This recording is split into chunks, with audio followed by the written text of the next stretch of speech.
Pronto, pessoal. Então, continuando aqui o nosso estudo, baseado no Pentateuco, né? Hoje nós teremos aqui um panorama no do livro de Levíticos e do livro de Números e do livro de Deuteronômio, né? Lembrando que o nosso curso é um curso básico, né? Então, não tem nem como nós aprofundarmos algumas questões.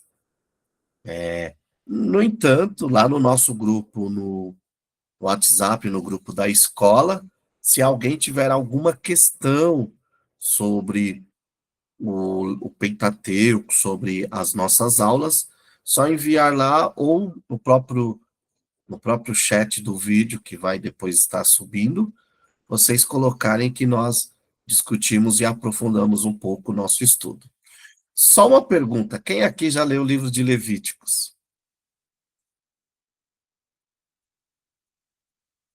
Bom, o Edson, a Sueli,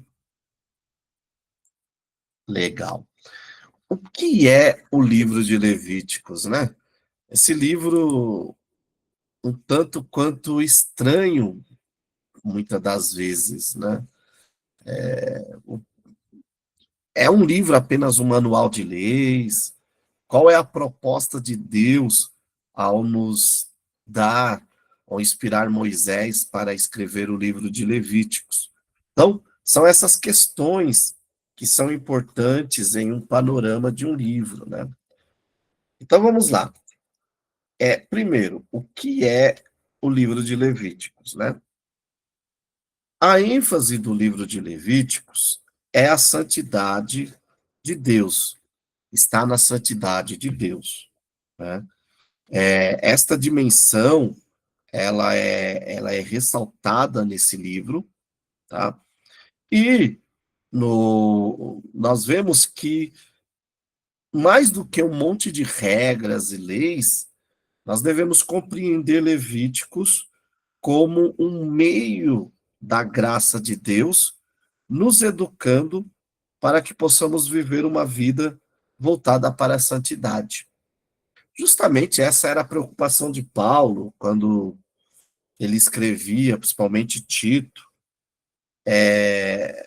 Então, não é simplesmente um manual de lei, é a graça nos educando para viver ou ter uma vida longe do pecado. Eu quero que vocês tenham essa compreensão do livro de Levíticos, né? Outra coisa interessante que o livro de Levítico nos ensina é que parte da iniciativa divina, ou seja, Deus toma a iniciativa de mostrar para o povo de Israel e automaticamente para nós a vida que agrada a Deus, o estilo de vida que agrada a Deus. Então, Levíticos, nesse aspecto, apresenta uma série de regras essas para nos afastar, né, da vida, no caso ali do povo de Israel, fazer com que eles fossem diferentes, agissem diferentes, né, é, dos povos que estava ao redor deles, né, dentro dentro do contexto que eles viviam. Tranquilo? Então vamos lá. Vamos entender isso daqui, né? Então, Levíticos estabelece as leis sagradas, rituais para a adoração, sendo central para a compreensão da aliança de Deus com o seu povo no Pentateuco. O livro de Levíticos vai detalhar os sacrifícios, as ofertas e todo o ritual de purificação que envolve a vida dos sacerdotes. Em, em, em essência, seria a relação entre Deus e o ser humano. Esse é o panorama, assim, a priori, do que é o livro de Levíticos, né? Então, Levíticos é uma verdadeira universidade para uma vida desejosa em ser santa, como Deus é santo. O livro pode parecer apenas um código de leis, porém é mais do que isso. Ele traz um conjunto de regras para uma vida que dê frutos de justiça. Então é isso que eu preciso entender sobre o livro de Levíticos, né? Por exemplo, o livro de Levíticos pode parecer estranho em uma primeira leitura, justamente por conta do aspecto que nós temos da proibição de comidas, né? E aí uma coisa muito interessante que até ontem eu falei com os alunos presencial e eles falam: "Poxa vida, professor, nunca tinha percebido isso", né? Que, por exemplo, lá no próprio livro de Levíticos, depois Deuteronômio também vai é, repetir, né? Nós vemos que é proibido, né? Há uma proibição, por exemplo, de comer carne cozida com leite, né? Ou misturar a carne com leite. E aí você pode falar assim: poxa vida, então aquele parmegiana é proibido, né? Né, o texto vai dizer que não cozinharás a carne, o cabrito, no caso a carne, no leite, né, de sua mãe. Então é proibido o bife à parmegiana? Como assim? Cozinhar a carne com leite é proibido. O que, que isso significa? Então, é muito importante nós termos uma compreensão do que é o livro, não só o livro de Levíticos, mas a Torá, para nós não cairmos no erro de achar que é um monte de proibição sem sentido. O que acontecia, né? Primeiro, os povos, né? Os povos vizinhos ali, principalmente os cananeus, eles é, cozinhavam a carne com o leite como uma forma de ritual pagão. Então, a proibição na Torá visava separar o povo de Israel dessas práticas idólatras. Então não está ali aleatório, entendeu? Tem um porquê. Então é isso que nós precisamos compreender, que muitas das vezes o que pode parecer loucura para nós dentro da Torá faz todo sentido quando eu estudo a partir do contexto em que Moisés escreve esse livro. As diferenças do Êxodo e Levítico são: primeiro, de Êxodo a Levítico há uma transição, porque Êxodo vai narrar a libertação divina e o estabelecimento da aliança no Sinai. Ou seja, Êxodo envolve quase todos os aspectos ali da aonde é dado leis, aonde é dado o formato do tabernáculo. E Levíticos, o livro de Levítico vai aprofundar a essa vida pactuada, focando o quê? Na santidade exigida pela presença de Deus, né? E Levítico traz um grande ensino para nós, é que a lei é a resposta à graça da libertação.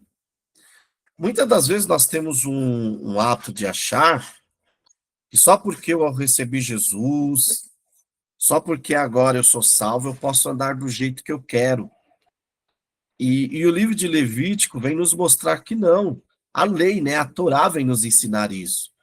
Que por eu ser liberto, por eu ter experimentado a graça da libertação, a lei de Deus, a Bíblia sagrada, ela vai pôr um limite a essa minha liberdade. Então, onde há o espírito, a liberdade, sim, mas essa liberdade, ela tem um limitador que é a própria lei de Deus, a própria palavra de Deus. Um outro aspecto sobre o propósito divino em nos dar Levítico e é muito bom entender isso, que não é um fardo, tá? A propósito de Levítico é ser um guia para a nossa vida em comunhão com Deus. Mas, Sérgio, mas Jesus, quando veio à Terra, ele criticou a tradição dos anciãos. Em um primeiro momento, até parecia que Jesus estava contra a lei. Mas o próprio Jesus vai dizer: olha, eu não estou contra a lei, eu não vim abolir a lei. O que Jesus combatia era justamente a tradição dos anciãos, que eram releituras que mestres das leis, né, mestres da lei, fizeram sobre a Torá. E muitas dessas leituras se tornaram um fardo para o povo. Um fardo onde nem eles conseguiam cumprir, e muito menos o povo. As leis, essas reinterpretações da lei era tão pesado que, por exemplo, comer sem lavar a mão era considerado um pecado, né? Um judeu conversar com um não judeu era considerado um pecado. Então veja, e tudo isso vai contra a lei, porque primeiro a lei estabelece que o estrangeiro tinha que ser bem tratado, né? Em relação à parte higiênica, o Levítico ele nos traz essa parte higiênica como uma forma civil, uma forma de preservar a vida dos israelitas que estavam ali no deserto peregrinando, né? Então, todas as vezes que nós olharmos para Levítico, nós temos que compreender isso, né? Que a lei de Deus ela é boa, perfeita, e ela não tem como proposta se tornar um fardo para nós, né? Quando foi escrito o livro de Levítico, foi escrito aonde nasceu o livro do Êxodo, ou seja, é a sua continuação.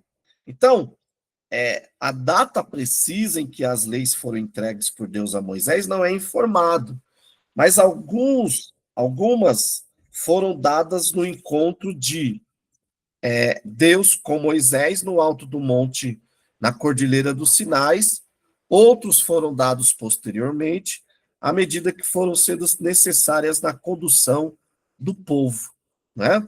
Então, é nesse aspecto que Levítico e Êxodo é uma transição ou uma continuação. Tranquilo? Então, o propósito, né, era ser um manual para, a priori, os sacerdotes e levitas, era uma regulamentação do culto e da pureza. É por isso, até, por exemplo, que muitas leis sobre alimentos, eu falei para vocês, né, não era simplesmente proibições, mas tinha todo o aspecto de diferenciar, né, o povo de Israel em relação aos, aos vizinhos, né?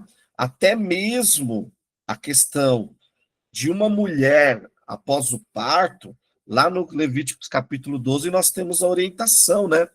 Que, que vai dizer o seguinte, que, que as mulheres, após darem à luz, né? Elas tinham que, que ficar um período ali se purificando, e, enfim. E aí você pode olhar e falar assim, mas nossa, até nisso. E qual o propósito disso? O propósito disso era justamente preservar, né, preservar o povo de Israel em meio ao deserto e separá-los diante dos povos vizinhos, tá? Uma vez que muitas das comidas proibidas, algumas das comidas proibidas, principalmente no capítulo 11, elas eram dentro da cultura dos cananeus principalmente, oferecidas a ídolos como sacrifícios, né? Um exemplo, a carne de cabrito ou a carne cozida no leite. Segundo alguns rabinos, era um tipo de oferenda a deuses cananeus, tá bom? Então, você pode ir lá continuar comendo o seu parmegiana, até porque hoje não tem mais esse aspecto, né? E se você fizer um bife à parmegiana, pode me convidar que eu aceito, tá? Eu gosto. Vamos continuar aqui. Tranquilo, pessoal? Alguma dúvida até aqui? Legal. A tradição, ela vai atribuir a Moisés a autoria do livro de Levíticos. Há um debate acadêmico quanto à redação final, né? Não só no livro de Levíticos, mas em todos os livros do Pentateuco, há esse debate, tá? E aí você pode falar assim, tá? Então, se o livro que temos em mão do Pentateuco, o livro de Levítico que temos em mão, ele passou ali por revisões, na mão de escribas, então nós não temos esse texto que tem em mãos, não foi o texto a priori que Moisés escreveu? Irmãos, possivelmente não. A redação final ficou precisamente ali na mão de escribas.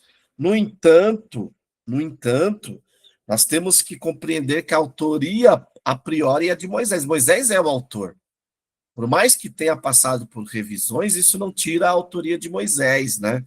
O debate é mais enquanto a redação final. Eu, Sérgio, particularmente, não tenho nenhum problema, viu, irmãos, quanto a esses debates sobre redação final dos escritos, porque eu sempre ensino isso para meus alunos e falo que se na redação final passou por mão de escribas, como passou, quando você vai estudar bibliologia, você percebe, você entra nessas questões, né? E mesmo assim, nós temos em mãos um texto, né? Um texto que, que é coeso, um texto que não tem contradição. Então, eu vejo até nisso, até mesmo guiando os escribas que foram os responsáveis, né, na preservação desse texto, eu vejo até nisso a mão poderosa de Deus em, em guardar e preservar a fim de que possamos ter em mãos um texto bíblico coeso e digno de aceitação, tá bom? Então, Levíticos, agora entendendo um pouco mais a estrutura do livro de Levíticos, o livro de Levítico ele pode ser organizado em duas sessões. Então, a primeira sessão aborda os sacrifícios, né, que tem como proposta a expiação dos pecados, né, e os rituais sacrificiais, e a segunda foca na consagração, pureza e santidade do povo, né? Então, uma outra questão que é muito importante entender aqui no livro de Levítico é que os sacrifícios e como Deus estabelece ali a sequência do sacrifício de Levítico, eles na verdade eram uma sombra para a realidade do sacrifício de Jesus. Por isso que o escritor aos Hebreus utiliza muito o livro de Levítico para trazer explicações e trazer a realidade. E aí fica uma dica, tá, meus irmãos? Para se pregar no livro de Hebreus, bem, tá? Para se pregar bem, tá? Não pregar de qualquer jeito. Tem que ler o livro de Levítico. Eu vou trazer para vocês só alguns exemplos, tá? Por exemplo, em Levítico nós temos os sacrifícios dos animais. Quando o escritor aos Hebreus vai falar do sacrifício de Cristo, lá em Hebreus capítulo 10, versículos do 5 ao 10, ele vai dizer que aqueles sacrifícios era a sombra do sacrifício de Cristo. Então, para eu entender o sacrifício de Cristo, tá? Eu preciso entender o sistema sacrificial apresentado em Levítico. Outra questão, nós vemos em Levítico um derramamento de sangue, onde aquele sacrifício dos animais não eliminava o pecado, mas cobria. Aí o escritor aos Hebreus, capítulo 10, versículo 4, 11 e 12, vai dizer-nos que os sacrifícios de Levíticos cobria, mas o sacrifício de Cristo, o sangue de Cristo, pagou completamente o nosso pecado. Em Levítico, os sacrifícios, eles são oferecidos frequentemente. O escritor aos Hebreus, capítulo 9, versículo 25 e 26, vai dizer que o sacrifício de Jesus foi oferecido uma única vez. O escritor aos Hebreus vai apontar que em Levítico, o sacrifício, o santuário, era terrestre. Já em Hebreus capítulo 9, versículo 11 a 14, é nos apresentado um santuário celestial. Santuário esse que Jesus entrou e foi aceito por nós. Nós vemos uma outra questão muito interessante, que em Levíticos, o sumo sacerdote entrava no santuário uma vez por ano, né? O sumo sacerdote entrava. Em Hebreus, capítulo 10, versículo 19 e 25, é mostrado que todos nós podemos entrar no santuário, por quê? Porque o sumo sacerdote perfeito, que é Jesus, adentrou e rasgou o véu por nós. Em Levítico é nos apresentado um sumo sacerdote imperfeito. O escritor aos Hebreus, capítulo 7, do 26 e 27, vai dizer isso. Mas em Hebreus é nos apresentado o sumo sacerdote perfeito, a saber, Jesus. Então, isso é só alguns paralelos, irmãos. E assim, para eu pregar bem em Levítico, em Hebreus, eu preciso passar por Levítico. Senão, a priori, eu não vou nem compreender o que está escrito em Hebreus, se eu não ler e não estudar Levítico. Então, regrinha e liçãozinha de casa. Toda vez que você for pregar em Hebreus, você precisa ler Levítico. É igual o livro do Apocalipse, que nós estudamos no livro passado, que eu mostrei para vocês que para entender o livro do Apocalipse, eu preciso ler e entender o Antigo Testamento. Senão eu faço as saladas e faço um monte de teoria da conspiração que o texto não quer dizer, né? Então vamos compreender agora as ofertas e o que elas simbolizavam, tá bom? Tudo isso está no livro texto de vocês, mas aqui eu quero trazer alguns detalhes desse sacrifícios, tá bom? Então, Levíticos detalha as 5 ofertas principais. Não é que eram somente 5 ofertas, tá?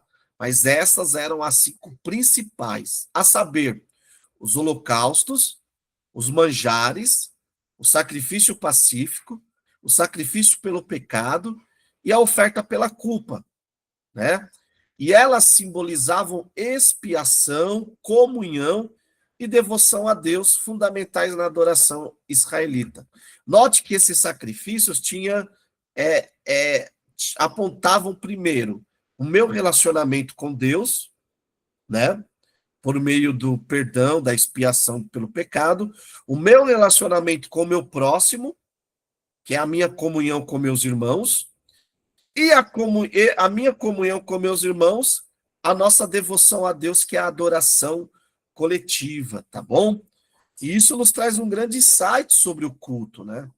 Às vezes somos levados a pensar que o culto ele é simplesmente um lugar de certa forma, individualista. E não, meus irmãos, o nosso culto ele é para Deus, mas ele também é um culto coletivo. Entendeu? Então vamos lá, vamos entender aqui essas ofertas, né? Então a primeira oferta que é apresentada é a oferta de holocaustos, né? Essa oferta, ela está descrita no capítulo 1 de Levítico, né? E essa oferta tinha alguns detalhes. Primeiro, antes dos detalhes, o que ela simbolizava? Ela simbolizava a consagração total e dedicação a Deus. Por isso ela era queimada por completo. Ela voluntária, expiando pecados e restaurando a comunhão, né? Então, ao ler Levítico, nós devemos ter em conta que nós não podemos viver sem regras. Até mesmo para sacrificar ao Senhor é necessário haver regras. Até mesmo para adorar ao Senhor é necessário haver regras. Paulo vai trabalhar essa ideia quando ele fala para a igreja de Coríntios, o culto tem que ser com ordem e decência, né? Então, se compreendermos bem o propósito de Levíticos, nós veremos que o nosso culto não deve ser um culto legalista, mas deve ser um culto que deseja glorificar a Deus, e nesse processo existem regras, né? Existe, vamos dizer assim, eu não posso fazer o que eu quero na hora do culto. Então, a hora do louvor é a hora do louvor, a hora da pregação é a hora da pregação, né? Então, vamos entender como que acontecia. Primeiro, era oferecido, né, um macho sem defeito, né, do rebanho bovino, e, ao levar esse sacrifício ao Senhor, né, deveria ser queimado como um aroma perfeito ao Senhor em holocausto. Tem três coisas aqui que precisamos entender. Primeiro, Deus pede que o sacrifício pelo pecado inclua um animal macho e sem defeito. Essas duas características não são um capricho divino.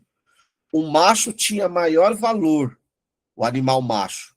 Quando era separado para o sacrifício, indicava que o adorador abria mão de algo de valor, não de qualquer coisa, para oferecer ao seu senhor. De igual modo, o animal sem defeito valia ainda mais. O significado é evidente.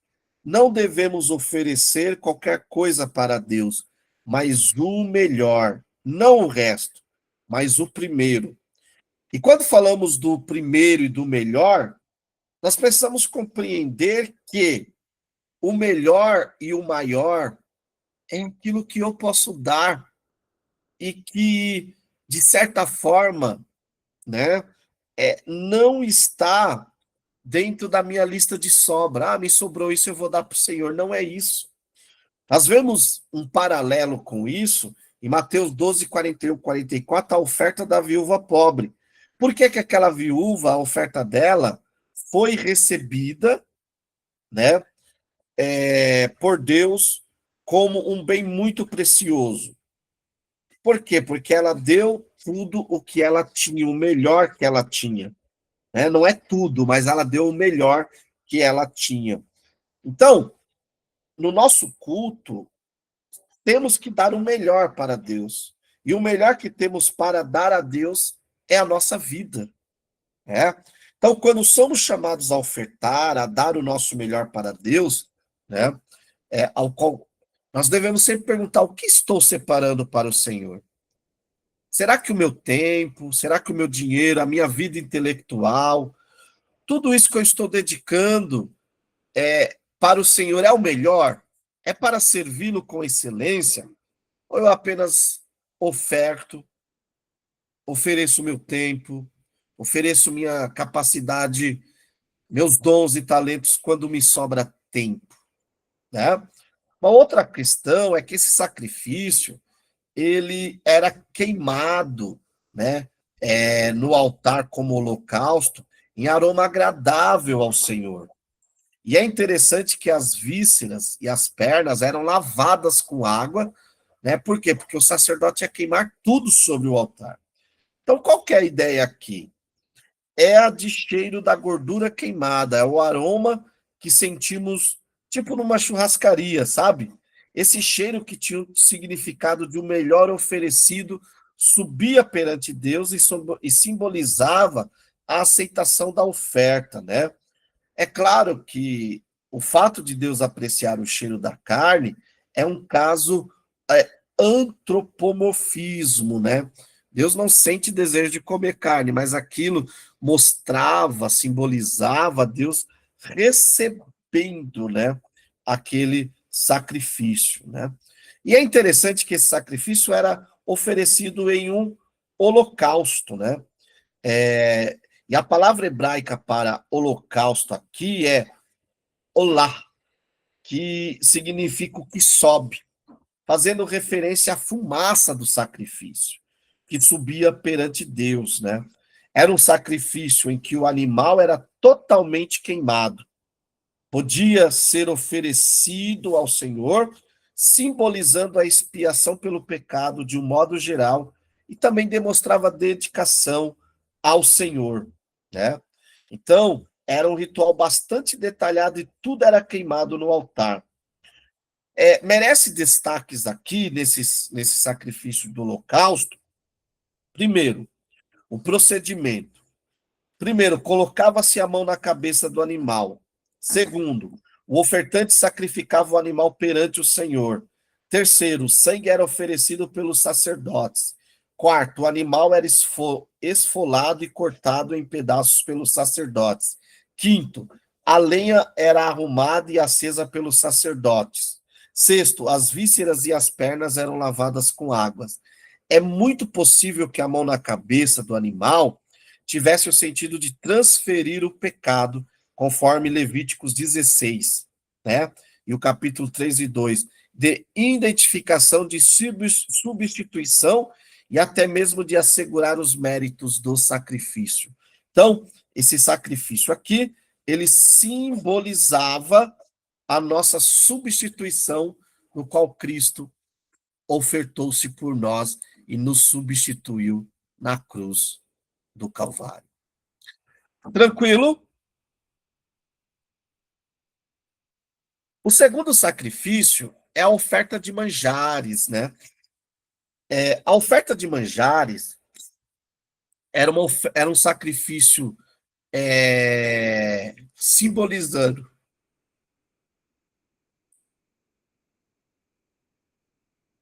simbolizando gratidão pelas provisões divinas, né?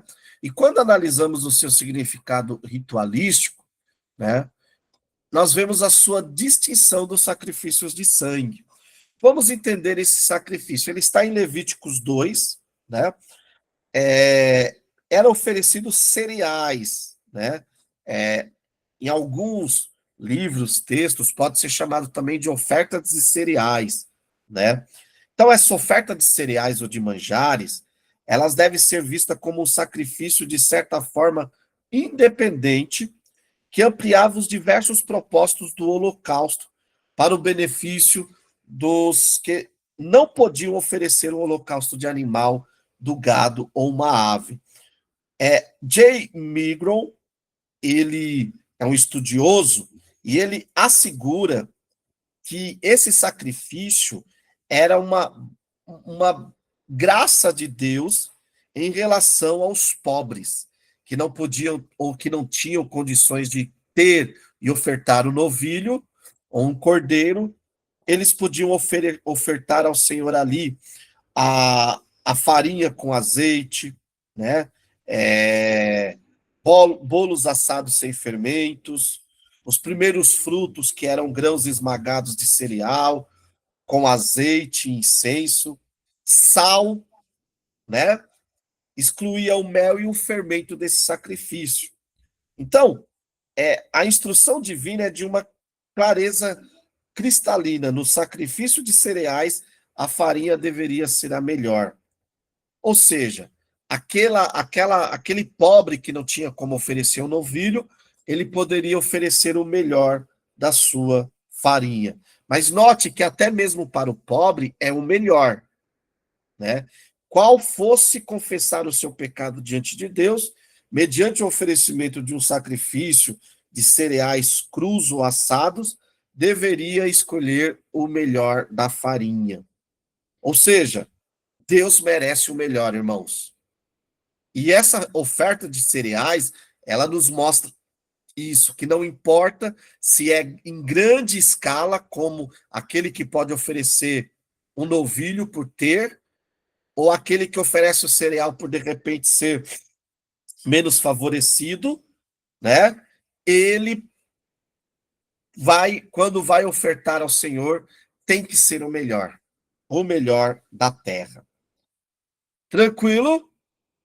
Então veja que até o pobre era contemplado no seu sacrifício, né?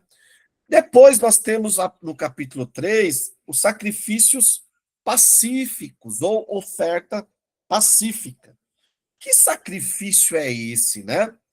Primeiro, esse sacrifício celebra a comunhão restaurada entre Deus, o ofertante e a comunidade. Esse sacrifício, ele simboliza a paz e a gratidão sendo consumida em um banquete partilhado.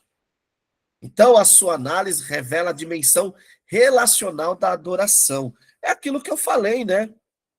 Muitas das vezes somos levados a pensar que o nosso culto ele é meramente individual, enquanto que o nosso culto ele é bem coletivo. Por isso que Jesus falou, né, quando ele estava na terra, ensinando, ele falou: olha, se você tem alguma coisa contra o seu irmão, antes de ofertar, vai lá e se reconcilia com ele. Por quê, irmão? Porque a parte mais importante do culto, claro, além do nosso Deus, né? O nosso Deus está acima de tudo, mas é a comunhão minha com meu irmão. Porque eu, em comunhão com meu irmão, adoramos e ofertamos ao Senhor uma adoração perfeita. Uma adoração que agrada ao Senhor. Por isso que o Salmo 133 diz que qual bom e qual suave é que os irmãos vivem em união. Ali é o contexto de um culto, de adoração. E aí vai dizer que é como óleo ungindo, descendo sobre a cabeça e a barba de Arão. Enfim, então essa oferta pacífica, esses sacrifícios pacíficos, né, eles focalizam, né, a importância de nós termos comunhão e estarmos em comunhão um com o outro. Tem um ponto interessante que quando focalizamos a questão da teologia do sacrifício, é importante destacar que os sacrifícios e ofertas estipulados aqui no capítulo 3 envolviam três partes. Primeiro, Deus, o sacerdote e o adorador. Então, os sacrifícios permitiam a restauração das relações entre Deus e o seu povo, que é a base da aliança, e também a restauração das relações entre eu e o meu próximo, que também é a outra base da aliança. Porque Jesus resumiu toda a lei em dois mandamentos: amar ao Senhor e amar ao próximo, né? Então, essa base da aliança, ela nos traz uma grande lição, que fora da aliança estava o reino da morte e do caos. Dentro da aliança havia comunhão com Deus, caracterizada pela vida, a ordem e a harmonia entre Deus e o homem, né? Então, nós precisamos compreender isso. E os sacrifícios pacíficos, em hebraico, né, shelami, também pode ser traduzido como sacrifício de comunhão entre o povo de Deus e entre Deus e o homem. Então, no sacrifício pacífico, a gordura sobre as vísceras, os rins, as protuberâncias do fígado e a cauda gorda da ovelha eram oferecidas a Deus, né? No caso dos sacerdotes, eles recebiam o peito e a coxa direita do animal, o restante do animal ficava para o ofertante. Quando oferecido por gratidão, rodar, tinha de ser comido no dia em que fosse oferecido, conforme Levítico 7,15.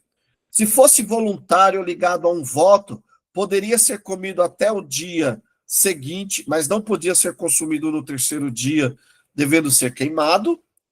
Como a ênfase era a comunhão, podia ser comido na família. Por isso que nós vemos lá em 1 Samuel 1, 4:21, né? No clã ou um círculo maior de pessoas ali desfrutando. Conforme enfatiza J. Krause, a refeição feita em conjunto criava uma comunhão.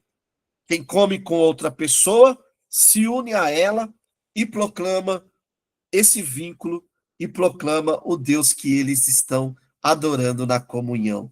Olha a importância do nosso ajuntamento, irmãos. Por isso que a ideia de um desigrejado, de alguém que quer servir a Cristo isoladamente, não cabe dentro da perspectiva teológica do povo de Deus. Por quê? Porque os sacrifícios revelam um aspecto de comunhão. Vamos continuar aqui. Depois, nós temos os sacrifícios pelos pecados, né? Esses sacrifícios pelos pecados, ou a oferta pelo pecado, que está no capítulo 4 e 5, visava purificar transgressões não intencionais e atos de negligência, né?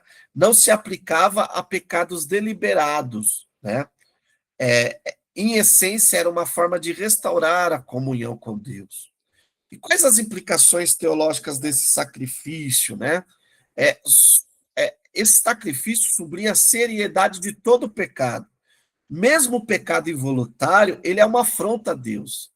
E há a necessidade da expiação e da graça divina em prover perdão, entendeu? Isso prefigurava a expiação definitiva de Cristo, né? Então, é, é apontado uma série de pecados involuntários aqui, pecados de um líder, os pecados do povo, né? Pecados ocultos, né? E todos essa lista de pecados intencionais ou não intencionais, deveria ser oferecido essa oferta pela culpa, que era muito semelhante à oferta pelo pecado. Todavia, no caso do sacrifício pela culpa, eram consideradas ofensas que exigiam restituição também.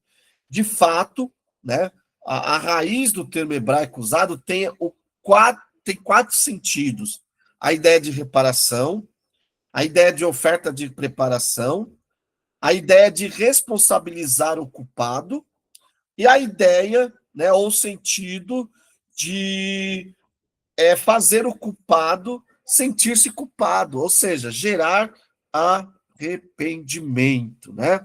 Então nós vemos que o nosso Deus se preocupa com todo tipo de pecado, né? Essas ofertas pela culpa, que aparece aqui no capítulo 5, elas tinham uma perspectiva não só em relação a Deus, mas em relação, né, a aquele que cometeu a injustiça. Era uma restauração da justiça social e religiosa. Uma coisa interessante que eu vejo nesse sacrifício, e é muito interessante, é que muitas vezes as pessoas acusam, sem conhecimento, a lei de Moisés, a Torá, de ser muito parecida com a lei de Talião. E não era. Por quê? Porque a lei de Talião só era punitiva. A lei, a Torá, ela não era punitiva apenas. Ela tinha uma perspectiva de levar a pessoa ao arrependimento e também a compensação, né? Era o princípio da compensação. Agora, avançando aqui, chegamos na parte da consagração dos sacerdotes. O que os sacerdotes precisavam compreender no seu vestuário, nesses rituais? Primeiro, o chamado divino, tá? Arão e seus filhos foram escolhidos para o serviço sagrado por parte de Deus. E era foi Deus que estabeleceu ali o jeito que deveria ser a escolha desses sacerdotes. Então Deus estabeleceu a linhagem. Nós vemos que na época que Jesus vem ao mundo, muito disso, infelizmente, já não está sendo mais observado. Nós vemos que a família de Caifás, de forma política, assalta o templo, fugindo da ideia de uma família sacerdotal e passando agora a ser um cargo político, algo que fugia do que Deus tinha estabelecido, tá? É por isso que nós vemos João Batista, por exemplo, como alguém que tem direito ao sacerdócio e não pregar no deserto. Não esqueçamos que João Batista é filho de sacerdote, mas ele prefere ir para o deserto. Por quê? Porque Deus não estava mais se agradando do que vinha acontecendo ali no templo, né? O segundo aspecto é os rituais de purificação, mostrando o quê? Que o sacerdote, ele não era alguém perfeito, só porque era sacerdote. Ele era alguém pecador. Isso nos traz uma grande lição, né, irmãos? Vivemos aí a época que muitos líderes acham que só porque eles são líderes, só porque eles são, de certa forma, exercem ali uma função, eles são perfeitos. Não. Os sacerdotes precisavam de santificação também. Nossas lideranças, nós, todo o povo de Deus precisa de santificação. E as vestes sacerdotais destaca, primeiro, o papel de autoridade divina dado a esses homens e também destaca o seu papel enquanto pessoas escolhidas. O trabalho sacerdotal não era de qualquer jeito. Tinha regras, tinha jeitos, entendeu? Então, isso é muito importante. E tinha um jeito certo, né? Que era o jeito que o Senhor escolheu, né? Então, os rituais de purificação dos sacerdotes, né? Dentre muitas coisas, né? Exigia lavagem, que, que apontava para uma lavagem espiritual, né? E, e uma pureza moral que eles deveriam ter ali quando estavam sacrificando ou antes de sacrificar. As suas vestes apontavam para uma separação e a santidade para o serviço. A sua consagração apontava para a preparação para mediar entre Deus e o povo. E o seu significado representa a santidade exigida no trabalho e no serviço do Senhor, né? O tipo de purificação que era exigido era o novilho pelo pecado, ou seja, o novilho sacrificial purificava os sacerdotes de suas impurezas, permitindo que se aproximassem de Deus. Este rito estabelecia a santidade necessária para o serviço divino, né? O carneiro da consagração, o carneiro simbolizava a dedicação total dos sacerdotes ao ministério. Suas partes eram oferecidas selando o pacto de serviço e obediência a Deus que o chamou, né? E os sacerdotes, eles eram ungidos com óleo e tinha a aplicação do sangue nos sacerdotes, selando a sua consagração e a aliança que Deus fez e a autoridade que Deus otorgou a eles. E aí chegamos à expiação, né? Então, veja que primeiro fala dos sacrifícios, depois fala dos sacerdotes e agora a expiação. O que é a expiação? A expiação, ela é central no livro de Levíticos, por quê? Porque ela é o processo, é o sacrifício mais importante de todo o livro de Levítico. Por quê? Porque era uma necessidade do homem ser expiado da sua transgressão. E o livro de Levíticos traz um sacrifício da expiação, conhecido como o Or Kippur, ou Kippur, como alguns pronunciam, está em Levíticos 16, que era oferecido uma vez por ano e simbolizava a expiação completa dos pecados, e esse sacrifício era realizado pelo sumo sacerdote, né? Então, os sacrifícios diários eram realizados pelo sacerdote. Esse daqui era realizado pelo sumo sacerdote, que é onde ele entrava, ou ele adentrava no Santo dos Santos, para oferecer ao Senhor o sacrifício pela purificação. Além desses sacrifícios, nós temos 7 tipos de ofertas anuais oferecidas, né, ali no contexto do povo de Israel. Então, a Páscoa, que era a libertação da escravidão e era o sacrifício do cordeiro, os pães asmos, que era a santidade, a separação do pecado, as primícias que apontavam para a ressurreição de Cristo e a nova vida, e o Pentecostes, que é a descida do Espírito Santo na colheita. E cada uma dessas ofertas está ligada uma à outra. Então vamos lá. A Páscoa, ela está de certa forma ligada aos pães asmos, né? Então a Páscoa celebrava a libertação de Israel do Egito, onde o Cordeiro Pascual simbolizava o sacrifício redentor, um memorial perpétuo da intervenção divina. Os pães asmos, né, que seguiam-se a Páscoa, que segue-se a Páscoa, durava-se 7 dias e representava a pureza, simbolizava a nova vida, a vida livre dos israelitas. A festa das primícias e dos Pentecostes, ou a oferta das primícias e do Pentecostes, estão também juntas, né? Por quê? As primícias celebravam a primeira colheita, simbolizando a dedicação a Deus, e o Pentecostes, 50 dias depois, marcava o fim da colheita do trigo e a entrega da lei no Sinai. E tinha-se a festa das trombetas e dos tabernáculos, né? Que também representavam ali um momento de expiação, né? Então, como que era? A festa das trombetas, elas ocorriam no primeiro dia do 7º mês, anunciando o dia da expiação, que acontecia no 10º dia, ou 10 dias depois.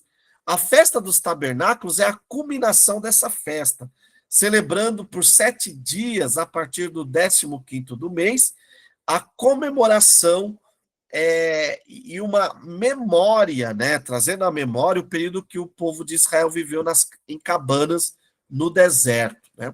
Alguns teólogos veem nessas festas, as festas das trombetas, uma representação da igreja sendo arrebatada. Outros veem na festa dos tabernáculos uma representação do reino milenar de Cristo, onde a humanidade viverá em paz, tá? Mas isso daqui são linhas de pensamentos, tá? E aí nós temos os dízimos de ofertas também que aparecem ali em Levíticos. E é interessante que aqui em Levíticos vai ser apresentado 3 dízimos, né? Enquanto a igreja fica discutindo só Malaquias, o texto bíblico vai nos apresentar 3 dízimos. E, gente, a riqueza doutrinária do dízimo é muito superior a mesmice, a pequenez que as pessoas atribuem ao dízimo hoje. Por quê?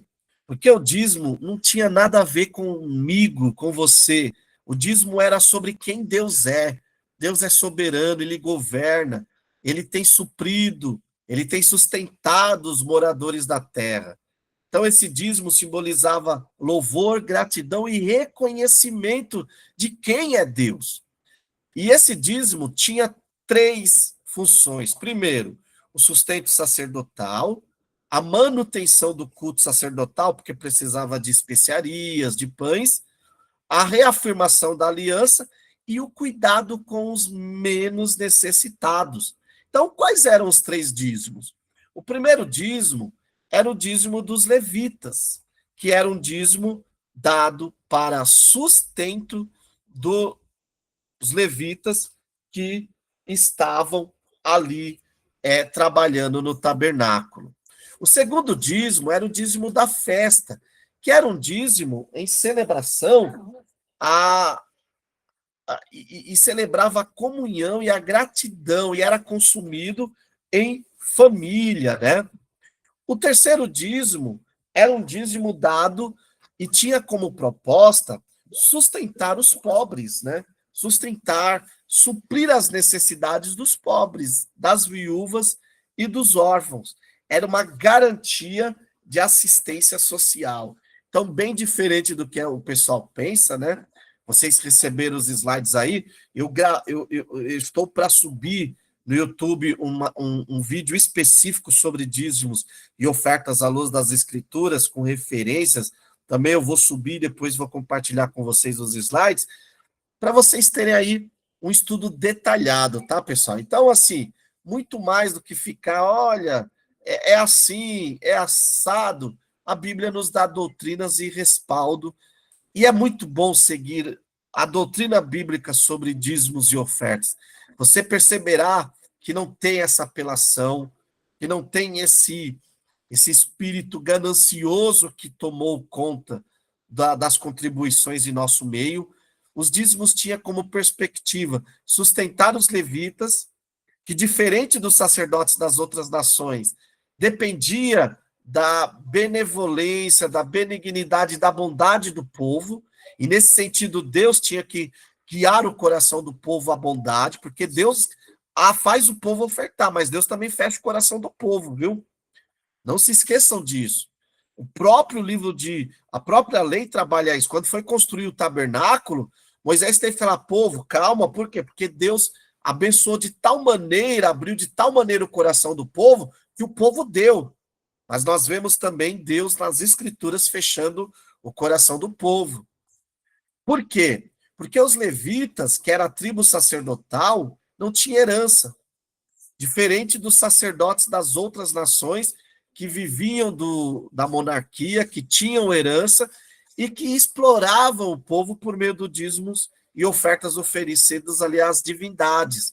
Um segundo aspecto, o dízimo era para o povo também participar, para o povo se beneficiar.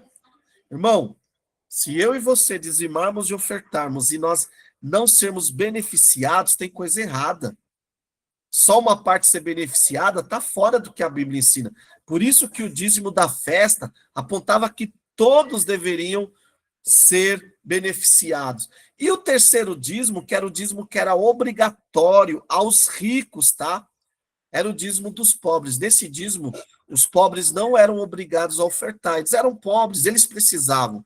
Mas os ricos eram obrigados, por lei, ofertar, dar esse dízimo, que era o dízimo do sustento e do socorro aos levitas, aos estrangeiros, órfãos e viúvas. Era a garantia da justiça social na comunidade. Tranquilo? Avançando, então, como podemos aplicar os dízimos dentro do contexto levítico? Primeiro, o dízimo era o sustento dos levitas e sacerdotes, tinha como função a manutenção do tabernáculo e do templo depois, né?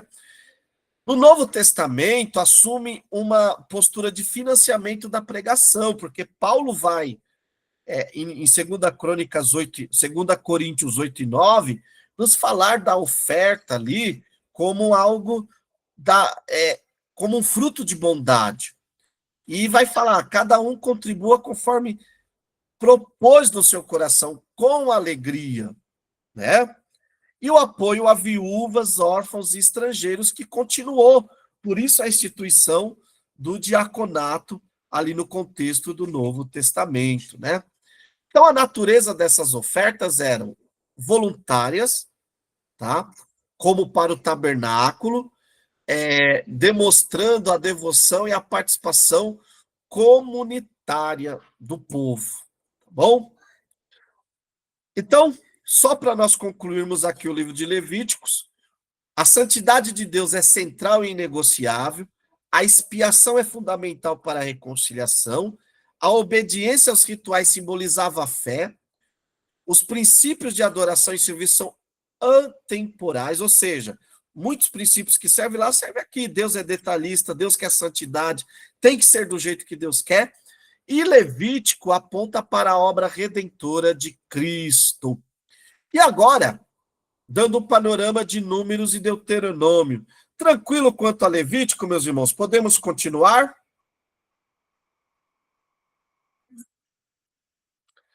Legal. Eu mandei os slides lá no grupo, vocês podem baixar, estudem. Tem bastante coisa lá, tá bom? Então vamos lá. O que nós veremos aqui? A lição 9 e 10 do nosso livro ela é bem resumida, até porque o nosso curso é básico, ele é resumido, né? Um panorama, na verdade, que nós estamos tendo. Eu estou para preparar um curso, material com detalhes avançados desse Pentateuco, tá? Para agregar ao nosso estudo aqui da Fateza. Então vamos lá, o livro de Números, ele narra a jornada de Israel no deserto, destacando alguns pontos. Primeiro, a organização do povo de Israel enquanto povo, por isso a necessidade de censos e preparação para entrar em Canaã, tá bom? O povo, lembra, Israel era escravo, sai agora está sendo estabelecido um povo. É um foco na obediência e as consequências da desobediência a Deus, e teologicamente revela a fidelidade divina, mesmo diante das infidelidades e murmurações do povo de Israel. O seu nome em hebraico é Bemidbar, que significa no deserto, refletindo a sua narrativa central. Então, o livro detalha os 2 censos de Israel e as complexas jornadas pelo deserto. Além disso, aborda a organização social e religiosa da comunidade de Israel, além de explorar os desafios e provações enfrentados por Moisés, líder de uma nação em formação. Tá bom? A sua autoria tradicionalmente é dada a Moisés, e aí tem-se o debate acadêmico quanto à redação final, mas que eu já falei nesse vídeo, idem ao que já foi falado em Êxodo, em Gênesis, em Levítico. Números, ele trata do censo, da jornada e rebelião no deserto, enquanto Deuteronômio, ele é uma reiteração da lei antes da terra, ou seja, é um período de transição do Sinai à terra prometida. Enquanto Números narra, Deuteronômio, nós podemos tê-lo como conselhos de um líder que está para partir e está deixando as últimas instruções. Os temas teológicos e chaves de Números são, primeiro, a peregrinação de Israel no deserto, destacando a desobediência do povo e as consequências. Contudo, nós vemos a liderança de Moisés e a fidelidade inabalável de Deus se mantendo, sustentando um povo que, por hora, pede e implora pelas comidas do Egito, depois murmura contra o líder Moisés. Então, o primeiro censo tem em vista detalhar os homens aptos para a guerra, lembrando que o povo daqui a pouco vai para a guerra. Depois, a estrutura tribal, agora é organizado as 12 tribos de Israel, tendo o tabernáculo como centro, né? E a marcha ordenada de forma estratégica, centrada no tabernáculo, né? Então, um ano após ficarem no Sinai, Israel parte, guiado por Deus, em direção a Canaã. Então, a organização do acampamento e a ordem de marcha refletem a estrutura social e religiosa, preparando-os para os desafios do deserto. No entanto, aquele povo murmura, aquele povo sente falta da carne, da água, do pepino, da cebola do Egito, né? Eles lamentam, eles murmuram contra o maná, e essas queixas constantes revelam uma profunda crise de fé e paciência na vida deles. Como consequência, essas murmurações resultam em julgamentos, mas também em provisão. Por quê? O maná, que foi um alimento milagroso, depois as codornizes, que foram enviadas para saciar a fome, em nenhum instante faltou. No entanto, o povo desobediente e ingrato levam a vinda de pragas e o atraso na jornada para a terra prometida. Nós vemos também a liderança de Moisés sendo questionada, tá bom? E muitos, acho que só um adendo, usam essa passagem para dizer que não se pode questionar um líder, mesmo que ele esteja errado. Gente, a passagem não quer dizer isso, tá? Qual foi o erro de Miriam e Arão? Questionar Moisés, a autoridade de Moisés, mas sendo numa perspectiva daquilo que Deus já tinha tratado com Moisés. Entendeu? eu e você podemos questionar os pensamentos dos nossos líderes. Eu sempre falo assim: questione ideias. Questione as ideias do seu líder, questione a pregação do seu líder, a pessoa do seu líder. Aí sim eu concordo que nós não temos muito direito de ficar questionando a pessoa, a não ser que tenha alguma questão que abra essa possibilidade. Estou vendo um líder praticando algo imoral, eu vou questionar. Agora, eu não tenho nem nada contra a pessoa do meu líder, mas o meu líder tem um pensamento que eu considero antibíblico. Eu posso questioná-lo. Ninguém é inquestionável. O problema de Miriam e Arão é que questionaram a pessoa e a autoridade de Moisés. E lembre-se disso, irmãos. Você pode questionar os pensamentos, mas nunca faltar com respeito à pessoa, né? É questionar a chamada de uma pessoa. O problema aqui é que eles questionaram a chamada de Moisés. Eles podiam muito bem ir lá e falar: Moisés, nós estamos de acordo de você ser o nosso líder, porque você é casado com Zípora e tal. Ok, o problema é que eles começam, não foi Deus que te deu, enfim. Então, muito cuidado com esse aspecto, entendeu? O livro de Números também destaca o evento onde são enviados espiões em Cades Barneia, e desses espiões, 2 voltam com um relatório de fé, um relatório motivador, a saber, Caleb e Josué, e o restante joga o balde de água fria no povo. Como resultado, surge uma grande rebelião. E aí o que aconteceu? Por causa dessa rebelião, eles estavam perto, gente, da travessia da terra. Por causa dessa desobediência, ficaram 40 anos peregrinando no deserto. Meu irmão, só um detalhe: será que nós não estamos dando volta em círculos, né? Desculpa o pleonasmo, mas é porque nós ainda não aprendemos a lição que temos que aprender? Recente, eu conversando com a minha amada esposa, que está aqui na sala, sobre uma situação, e ela falou: olha, enquanto você talvez não aprender isso, você sempre vai voltar para isso. Eu fiquei calado ali, mas depois eu fui pensar e falei: é verdade, meu Deus. Me ajuda a aprender. Eu sair desses círculos, né? Então, nós temos também os contextos de rebelião, né?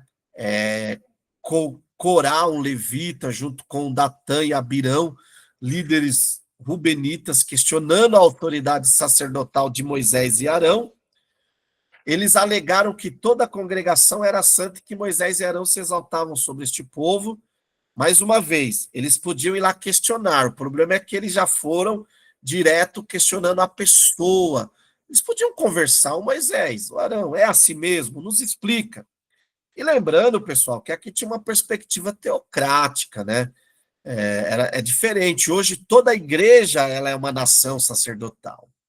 E a resposta foi imediata. A terra se abriu e engoliu os rebeldes e suas famílias, além de um fogo que consumiu 250 homens que ofereciam incenso. Então, este evento reforça a sacralidade da liderança designada por Deus. E Deus, né, e serve como um estudo de caso sobre a usurpação de autoridade divina.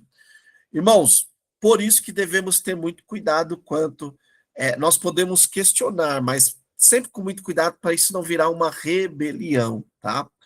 Em que momento o meu líder pode ser questionado? Quando ele está fora da palavra, quando um pensamento que ele fala que é fora do contexto bíblico.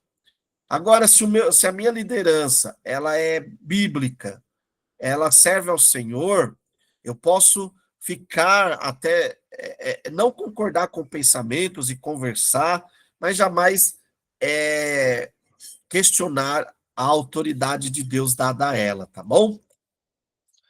Então, as pragas e intervenções que aparecem em Números e Deuteronômio detalham, evidenciam que Deus estava disposto a intervir em favor do povo, mas este povo precisava ser obediente, né?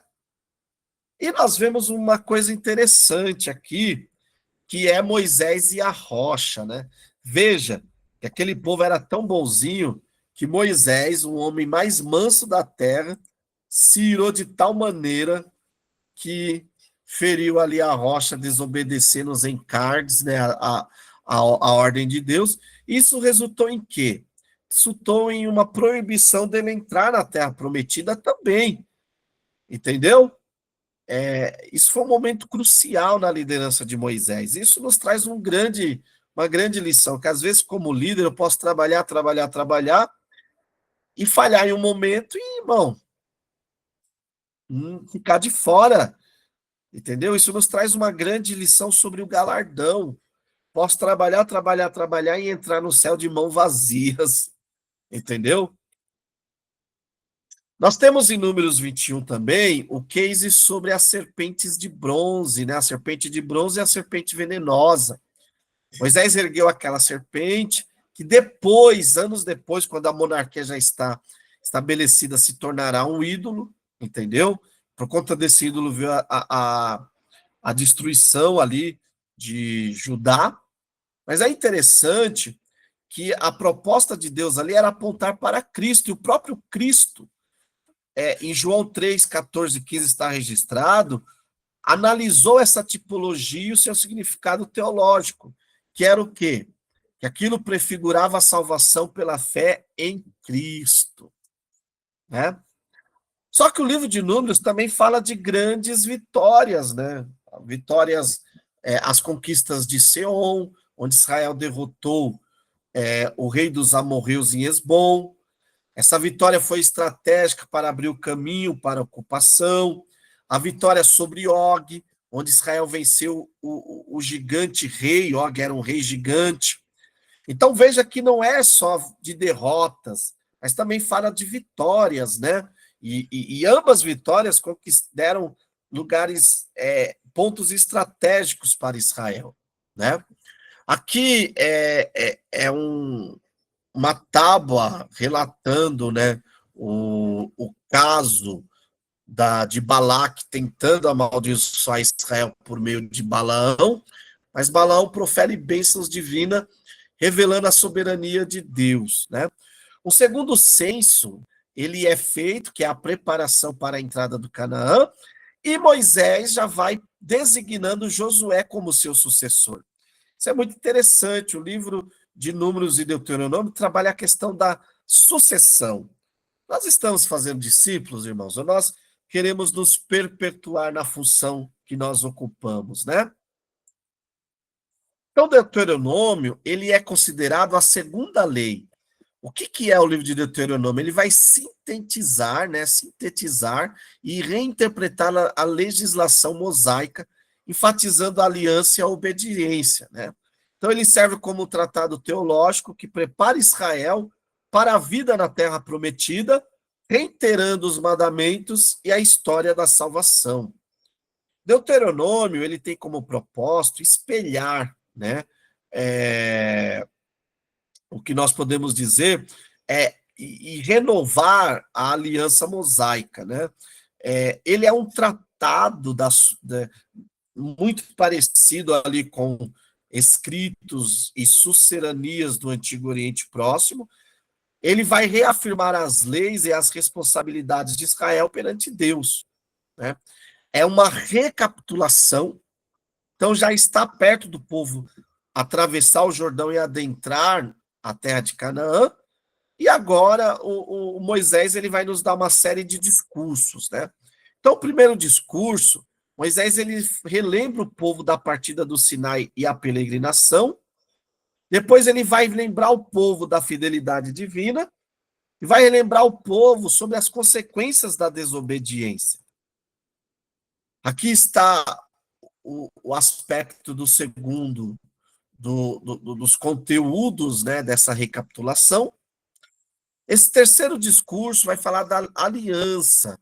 Então, a lealdade à aliança é importante, porque é o pacto que Deus fez com o povo, e o povo disse sim. E essa obediência vai resultar em bênçãos e prosperidade.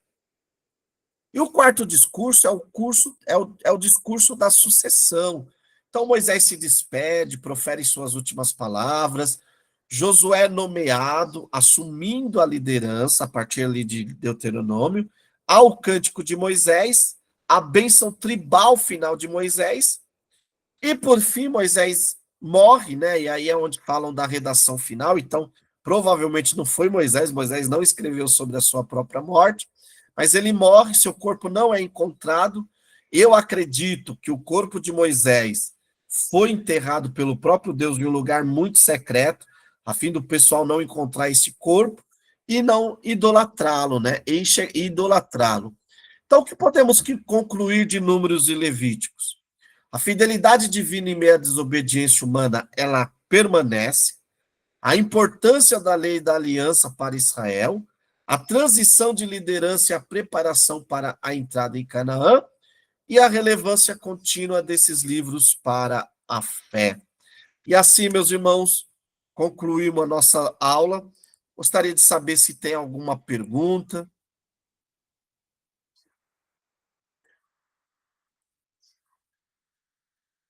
Não tem? Meus irmãos, o meu desejo é que vocês possam aproveitar essa aula, assistam, é muita informação, mas assistam, vejam lá nos slides e compartilhem também, comentem no grupo, façam perguntas que eu estarei lá disponível a respondê-los, tá bom? Eu vou estar aqui finalizando a gravação